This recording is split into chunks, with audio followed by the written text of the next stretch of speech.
Hi అండి, welcome to my channel Rajesh family. మీరంతా ఎలా ఉన్నారు? నేనైతే చాలా బాగున్నాను.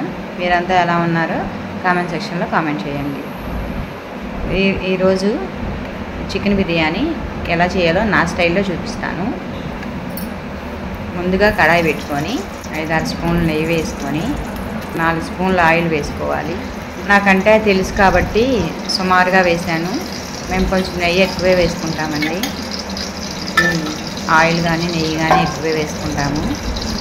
తర్వాత దీనిలో హోల్ గరం మసాలా ఉంటుంది కదండి, అవన్నీ వేసుకోవాలండి. వేసుకున్నాక ఆనియన్స్, పచ్చిమిరపకాయలు వేసుకొని వేయించుకోవాలి. కలర్ వచ్చేంత వరకు వేయించుకోవాలి. ఏం లేదండి, ఇది సండే వ్లాగు వచ్చేసి కొంచెం కుదరక ఈరోజు అప్లోడ్ చేయాల్సి వచ్చింది.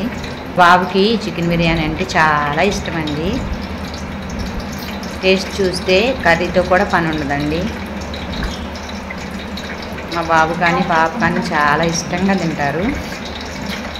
చాలా ఈజీగా అయిపోయిద్దండి, ఎక్కువ టైమే పట్టదు. అవి వేగిన తర్వాత అల్లం పేస్ట్లో కొంచెం కొబ్బరి కూడా వేసుకోండి, టేస్ట్ చాలా బాగుంటుంది. ఎక్కువ కాకుండా కొంచెం ఒక చిన్న ముక్క కొబ్బరి ముక్క వేసుకోండి. ఈ బిర్యానీ కల్లా అల్లం పేస్ట్ ఎప్పుడు ఫ్రెష్గా ఉండాలండి, అప్పుడే టేస్ట్ బాగుంది. ఒకసారి ట్రై చేయండి, చాలా బాగుంటుంది. తర్వాత టమాటా ముక్కలు వేసుకొని వేయించుకోవాలి. ఇదేనండి, నేను కొత్తగా స్టార్ట్ చేశాను యూట్యూబ్ ఛానల్. మీలో ఎవరైనా కొత్తగా చూస్తే సబ్స్క్రైబ్ చేసుకోండి. నన్ను మీరు అందరూ ఆదరిస్తారని ఎంతో ఆశపడుతున్నాను. ఇదే ఫస్ట్ టైం అండి సోషల్ మీడియాలో ఒక అడుగంటూ పెట్టడం. 1 కేజీ చికెన్కి 1 కేజీ రైస్ అండి. ముందుగానే చికెన్ శుభ్రంగా కడుక్కొని చికెన్లో 1 స్పూన్ పసుపు, 1 స్పూన్ ఉప్పు, 1 స్పూన్ కారం, 1 స్పూను అల్లం వెల్లుల్లి పేస్ట్, ఒక చిన్న పెరుగు ప్యాకెట్, కొంచెం గరం మసాలా వేసుకొని ముందుగా కలుపుకొని ఫ్రిడ్జ్లో పెట్టుకోవాలండి ఒక అరగంట ముందు. రైస్ కూడా ఒక ½ అన్ అవర్ ముందు కడిగి సోక్ చేసుకుంటున్నాను.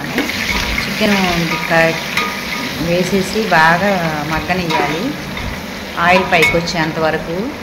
ఆయిల్ పైకి వచ్చిన తర్వాత కొత్తిమీర, నా దగ్గర పుదీనాకు కరివేపాకు లేదండి, లేతే వేసేదాన్ని. మీరు వేసుకోండి, బాగుంటుంది. కొత్తిమీర ఒకటే ఉందని వేసాను. కొత్తిమీర, కొంచెం గరం మసాలా వేసేసి పొడిపెట్టి మగ్గనియాలండి.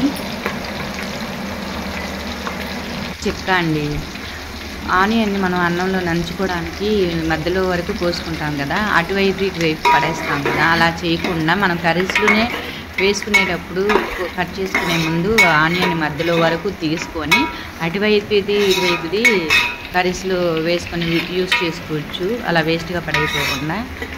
ఇది ముందుగానే అందరికీ తెలిసే ఉండిద్ది, తెలియని వాళ్ళు ఎవరైనా ఉంటారేమని వాళ్ళ కోసం చెప్తున్నాను. ఇప్పుడు బాగా చికెన్ మగ్గిన తర్వాత ఆయిల్ పైకి వచ్చేసింది కదండి. ఆయిల్ పైకి వచ్చిన తర్వాత ఒక గ్లాస్ రైస్కి గ్లాసు వాటర్ చొప్పున వేసుకోవాలి. ఎందుకంటే ఇందులో వాటర్ వస్తుంది.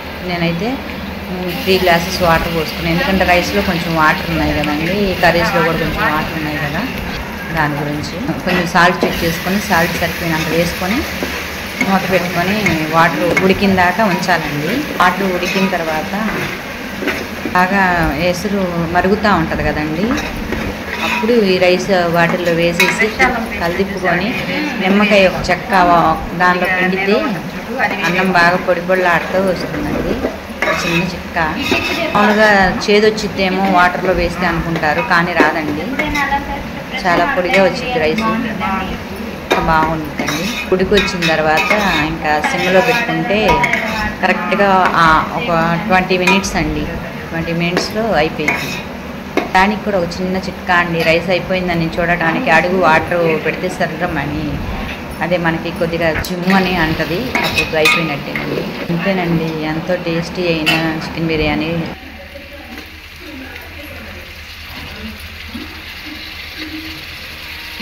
సింపుల్గా రెడీ అయిపోతుందండి. మనకి మసాలాలు కూడా ఎక్కువ అనిపించవు, అంటే ప్రాబ్లం కాదు. మన ఛానల్ ఎవరైనా ఫస్ట్గా చూస్తుంటే సబ్స్క్రైబ్ చేసుకోండి, లైక్ చేయండి, షేర్ చేయండి, సబ్స్క్రైబ్ చేసుకోండి, మర్చిపోకండి.